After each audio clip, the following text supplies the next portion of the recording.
ഒരിക്കലും നടക്കില്ല എന്ന് ബഹുഭൂരിപക്ഷം ആൾക്കാർ വിധി എഴുതിയ ഒരു സ്വപ്ന പ്രൊജക്റ്റാണ് നമ്മുടെ സംസ്ഥാന സർക്കാർ യാഥാർത്ഥ്യമാക്കാൻ പോകുന്നത്. ഇനി എത്ര വലിയ മനുഷ്യനാണെങ്കിലും റോഡ് മാർഗമാണ് സഞ്ചരിക്കുന്നതെങ്കിൽ വയനാട് നിന്ന് കോഴിക്കോടേക്ക് പോകാൻ പ്രധാനമായിട്ടും ഒരേ ഒരു മാർഗമേ ഉള്ളൂ.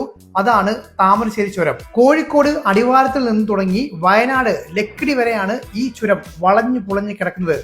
9 ഹെയർപിൻ വളവുകളുള്ള താമരശ്ശേരി ചുരത്തിന് 12 കിലോമീറ്റർ നീളമാണ് വരുന്നത്. വളരെ മനോഹരമായിട്ടുള്ള യാത്രാ അനുഭവമാണ് ഈ ഒരു ചുരം നമുക്ക് സമ്മാനിക്കുന്നതെങ്കിലും അപകടം എപ്പോഴാണ് വരുന്നതെന്ന് പറഞ്ഞിട്ട് പറ്റത്തില്ല. മണ്ണിടിച്ചിലാണ് പ്രധാനപ്പെട്ട ഒരു ആശങ്ക എന്ന് പറയുന്നത്. ഏതെങ്കിലും ഒരു രീതിയിലുള്ള ഗതാഗത കുരുക്ക് വന്നു കഴിഞ്ഞാൽ പിന്നെ മണിക്കൂറുകൾ നീണ്ടു നിൽക്കുന്ന ബ്ലോക്ക് ആയിരിക്കും. ഒന്ന് ആലോചിച്ച് നോക്കിയേ, പെട്ടെന്ന് ഒരു മെഡിക്കൽ എമർജൻസി വന്നു, അല്ലെങ്കിൽ വിവാഹം, പരീക്ഷ, ഇന്റർവ്യൂ തുടങ്ങിയ കാര്യങ്ങൾക്കായിട്ട് ആളുകൾ ധൃതി പിടിച്ചു പോകുന്ന സമയത്ത് ഈ ഒരു ചുരത്തിൽ പെട്ടുപോയാലുള്ള ഒരു അവസ്ഥ. അപ്പൊ ഇതിന് പകരം വേറൊരു പാത വേണം എന്നുള്ളതിന്റെ ഒരു ആവശ്യകത എന്തുമാത്രം ഉണ്ടെന്നുള്ള കാര്യം നിങ്ങൾക്ക് മനസ്സിലായി കാണുമല്ലോ. വർഷങ്ങൾ നീണ്ടു നിന്ന ഈ ഒരു പ്രശ്നത്തിന് ഇപ്പതേ ഒരു പരിഹാരം വന്നിരിക്കുകയാണ്. 2134 കോടി രൂപ മുടക്കിയിട്ട് നമ്മുടെ സംസ്ഥാന സർക്കാർ പുതിയ ഇരട്ട തുരങ്കപാത നിർമ്മിക്കാനായിട്ട് പോവുകയാണ്. ആനക്കാംപൊയിൽ കള്ളാടി മേപ്പാടി തുരങ്കപാത. കോഴിക്കോട് ജില്ലയിലെ ആനക്കാംപൊയിലിൽ നിന്നാണ് ഈ ഒരു പാതയുടെ തുടക്കം.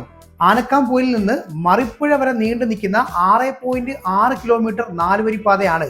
അതിനുശേഷം 125 മീറ്റർ നീളമുള്ള ഇരവഴിഞ്ഞിപ്പുഴയ്ക്ക് കുറുകെയുള്ള പാലം കടന്നു വേണം തുരങ്കപാതയിലേക്ക് കടക്കാൻ. സ്വർഗം കുന്ന് ചെമ്പറ മല തുരന്നാണ് ഈ ഒരു തുരങ്കപാത നിർമ്മിക്കുന്നത്. കള്ളാടിയിലാണ് തുരങ്കം അവസാനിക്കുന്നത്. 8.11 കിലോമീറ്റർ ആണ് തുരങ്കപാതയുടെ ദൂരം വരുന്നത്. ഇന്ത്യയിലെ തന്നെ 3ാമത്തെയും നമ്മുടെ കേരളത്തിലെ തന്നെ 1ാമത്തെ ദൈർഘ്യം കൂടിയ തുരങ്കപാതയുമാണിത്. ന്യൂ ആസ്ട്രിയൻ ടണലിംഗ് മെത്തേഡ് വഴി ബൂമർ മെഷീൻ കൊണ്ട് തുരന്നാണ് ഈ ഒരു തുരങ്കപാത നിർമ്മിക്കുന്നത്.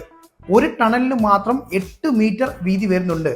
വശങ്ങളിൽ 1 മീറ്റർ നടപ്പാതയും കൊടുത്തിട്ടുണ്ട്. എല്ലാ രീതിയിലുള്ള സേഫ്റ്റി മെഷേഴ്സും ഉറപ്പാക്കിയിട്ടാണ് ഈ ഒരു തുരങ്കപാത നിർമ്മിക്കുന്നത്. ഓരോ 300 മീറ്ററിലും ക്രോസ് പാസേജിൽ കൊടുത്തിട്ടുണ്ട്. ഇതിന്റെ ഒരു ഉപയോഗം വരുന്നത് ഏതെങ്കിലും ഒരു ടണലിൽ എന്തെങ്കിലും തരത്തിലുള്ള ഗതാഗത തടസ്സം വരുവാണെന്നുണ്ടെങ്കിൽ വളരെ ഈസി ആയിട്ട് ഈ ഒരു ക്രോസ് പാസേജ് വഴി നമുക്ക് മറു സൈഡിലുള്ള ടണലിലേക്ക് വാഹനങ്ങളെ കടത്തിവിടാനായിട്ട് സാധിക്കും. മാത്രമല്ല ഓരോ 750 മീറ്ററിലും ലേബൈ കൊടുത്തിട്ടുണ്ട്.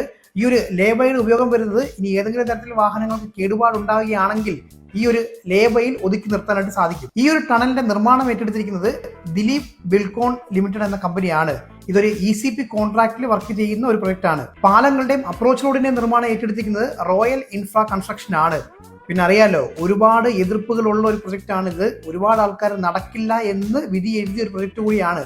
അപ്പൊ അതുകൊണ്ട് തന്നെ ഇതിന്റെ നിർമ്മാണ പ്രവർത്തനങ്ങളിൽ ഏതെങ്കിലും തരത്തിലുള്ള ചെറിയ വീഴ്ച വന്നാൽ പോലും മാധ്യമങ്ങൾ അത് വളരെ വലിയ രീതിയിൽ തന്നെ കാണിക്കാനുള്ള സാധ്യതയുണ്ട്.